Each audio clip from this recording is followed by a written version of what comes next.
Sir आप लोगों को संबोधित करेंगे। हम लोगों का संगठन सृजन अभियान पूरे देश में चलता है। उसी अभियान में हम सभी बिहार वासी के लिए भी हर जिले में यह अभियान चल रहा है। हमारे बीच अखिल भारतीय कांग्रेस कमेटी द्वारा नियुक्त observer, AICC observer Rajesh sir ji उपस्थित हुए हैं। महाराष्ट्र से एमएलसी हैं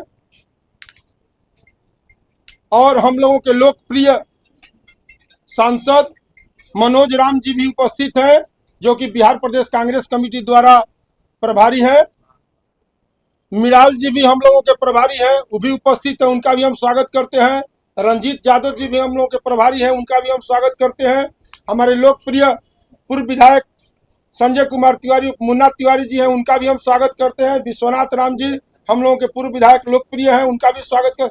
सभी हमारे जितने भी आगंतुक यहाँ पर जुटे हुए हैं, सब बड़े बुजुर्गों का स्वागत करते हुए हम चाहेंगे, आप काफी देरों से इंतजार कर रहे हैं, हम सर से अनुरोध करेंगे कि सर आप सबों को संबोधित।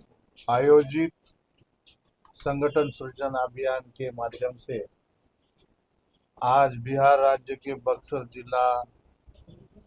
जिला कांग्रेस कमेटी कार्यालय में आयोजित इस प्रेस कॉन्फ्रेंस में उपस्थित हमारे बड़े भाई सांसद मनोज राम जी, यहाँ पे उपस्थित हमारे साथी संजय कुमार तिवारी जी, मुन्ना तिवारी जी, हमारे दूसरे साथी विश्वनाथ राम जी, मेरे काफी सालों से संगठन में साथ दे रहे और मार्गदर्शन करते हुए यूथ कांग्रेस से अभी तक राजू सातव जी के साथ हमने काम किया। ऐसे हमारे मीनार जी, रंजीत यादव जी। सबसे पहले मैं सभी पत्रकार भाइयों का, प्रिय पत्रकार साथियों का स्वागत करता हूं और देरी के लिए क्षमा मांगता हूं। ट्रैफिक की वजह से और वहां से निकलने में भी हुई देरी की वजह से हम थोड़ा देर पहुंचे। आप सब लोगों के इसके लिए आपका धन्यवाद भी करता हूं। भारतीय राष्ट्रीय कांग्रेस ने संगठन में एक परिवर्तन और मजबूती लाने के लिए संगठन सृजन अभियान का यहाँ पे गठन किया है। एआईसीसी ने मुझे विधायक राजेश राठौर महाराष्ट्र, जो कि महाराष्ट्र विधान परिषद में व्हीप हूँ, राज्य मंत्री का वहां पे दर्जा है, मुझे मौका दिया गया। कल दोपहर में मुझे बताया गया कि बिहार में आपको जाना है और बक्सर और कैमूर दो जिले में जाके संगठन सृजन अभियान का काम करना है। इस माध्यम से सभी वरिष्ठ नेता, सांसद, विधायक, पूर्व विधायक, जिलाध्यक्ष, पूर्व जिलाध्यक्ष, एआईसीसी के पदाधिकारी, एआईसीसी के डेलीगेट, पीसीसी के पदाधिकारी, पीसीसी के डेलीगेट, फ्रंटल ऑर्गेनाइजेशन, कांग्रेस, महिला कांग्रेस, डिपार्टमेंट सेल, सभी साथियों से बात कर, वन टू वन चर्चा कर इसका रिपोर्ट बनाना है, जिसके माध्यम से इस भारत देश की सबसे गौरवशाली पार्टी, जिसने भारत देश को स्वतंत्रता दिलवाई, ऐसे कांग्रेस पार्टी को मजबूत बनाने का ये अभियान है। ये गांव-गांव, मंडल, वार्ड, ब्लॉक और जिला लेवल पे पार्टी को मजबूत करने के लिए बनाया गया है। संगठन सृजन अभियान का जो उद्देश्य है वो अपने गौरवशाली इतिहास के पूरे नए दौर पर, जैसे कि इतिहास की नींव पर भविष्य का निर्माण करने का जो सपना है वो उसमें है। संगठन सृजन अभियान के माध्यम से जिला अध्यक्षों की शक्ति बढ़ाने का, जिला अध्यक्षों का पावर बढ़ाने का और जिला अध्यक्ष की जिम्मेदारी बढ़ाने का काम कांग्रेस पार्टी पूरे देश में इस माध्यम से कर रही है। आने वाले दिनों में जहाँ तक मेरी जानकारी है, मुझे ऐसा लगता है कि ऑल इंडिया कांग्रेस कमेटी के बाद प्रदेश कांग्रेस के अध्यक्ष और प्रदेश कांग्रेस के अध्यक्ष के बाद अगर पावरफुल कोई पोस्ट कांग्रेस पार्टी में होगी तो वो जिलाध्यक्ष की होगी, और जिलाध्यक्ष के ही माध्यम से आने वाले दिनों में लोकसभा, राज्यसभा, विधानसभा, विधान परिषद के उम्मीदवारों का चयन होगा, ब्लॉक प्रेसिडेंट का चयन होगा, और लोकसभा, विधानसभा के जैसे उम्मीदवारों का चयन करने का, सिफारिश करने का हक और अधिकार जैसे इनका बढ़ाया जाएगा, उसी के साथ जिलाध्यक्ष की जिम्मेदारी भी बढ़ेगी। हर बात के लिए जिम्मेदारी जिलाध्यक्ष की होगी। अभी सांसद जी का, विधायक जी का भी जिम्मेदारी माना जाता है, आगे भी माना जाएगा, लेकिन सही तौर पर जिम्मेदार कोई होगा तो वो जिलाध्यक्ष होगा। इस माध्यम से हम पार्टी में सभी कार्यकर्ताओं का सम्मान बढ़ाने का प्रयास इस माध्यम से हम करने जा रहे हैं। जिसमें युवक होंगे, जिसमें महिलाएं होंगी, दलित होंगे, आदिवासी होंगे, अल्पसंख्यक होंगे, और जो ऐसे कार्यकर्ता है जिनको नजरअंदाज किया गया उनको भी सामने लाने का प्रयास इस माध्यम से होगा।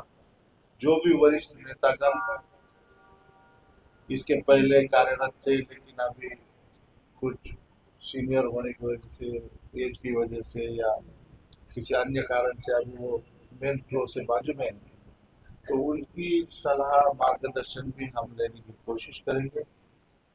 जो लोग एक्टिव है उनको प्रमोट करने का भी काम इस माध्यम से होगा। जो लोग संगठन का कौशल में है, ऑर्गेनाइजेशनल कोऑर्डिनेशन और प्रचार प्रसार का जो काम बहुत अच्छे से कर पाते हैं, तो उनका भी विचार इस माध्यम से होगा। जिला अध्यक्ष का चयन करते वक्त नया साथी भी उसकी मांग कर सकता है, जो अभी जिला अध्यक्ष है वो भी उसकी मांग कर सकते हैं। इस माध्यम से राज्य में और देश में सोशल इंजीनियरिंग, कितनी महिलाएं देनी है, कितने आदिवासी देने हैं, कितने एससी देने हैं, कितने ओबीसी देने हैं, कितने ओपन देने हैं, इसका भी एक छोटी सी कोशिश इस माध्यम से होगी। जो कि कभी कभी कहा जाता है कि महिलाओं को ज़्यादा न्याय देना चाहिए, युवा साथियों को ज़्यादा न्याय देना चाहिए, तो वो भी इस माध्यम से होगा। जिला स्तर पर पॉलिटिकल अफेयर्स कमेटी का गठन होगा। ये कमेटी स्थानिक, प्रादेशिक और राष्ट्रीय मुद्दों की समीक्षा कर जिला कमेटी की सुझाव देंगे।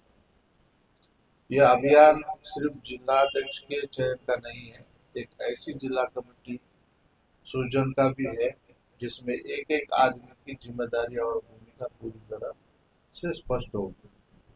अब क्या होता है, जिलाध्यक्ष अकेले मेहनत करते हैं, कुछ पदाधिकारी मेहनत करते हैं, कुछ पदाधिकारी नहीं करते, उसका ऑडिट नहीं होता।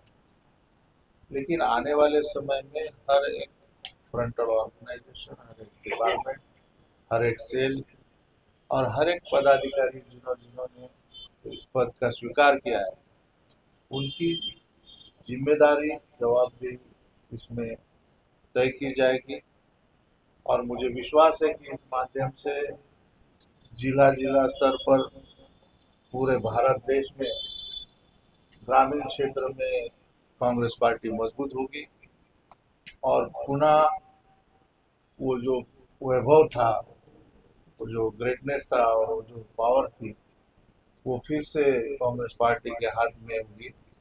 कांग्रेस पार्टी इस बात की जिम्मेदारी भी लेती है कि जिस प्रकार से बीजेपी, आरएसएस और पंतप्रधान नरेंद्र मोदी जी देश का जाने अनजाने जानबूझकर नुकसान कर रहे हैं, तो सभी बातों से संरक्षण दिलाना, किसानों को संरक्षण दिलाना, महिलाओं को संरक्षण दिलाना, जैसे कि अभी अमेरिका का कुछ करार हुआ, अभी इसके आगे कॉटन वाले, जैसे हम महाराष्ट्र से आते हैं, हम कॉटन और सोयाबीन का उत्पादन हमारा बहुत ज़्यादा है, मध्य प्रदेश में भी बहुत ज़्यादा है, छत्तीसगढ़ में भी बहुत ज़्यादा है। तो कई ऐसे राज्य हैं जहाँ पे किसानों का आर्थिक नुकसान इस करार के माध्यम से होने जा रहा है।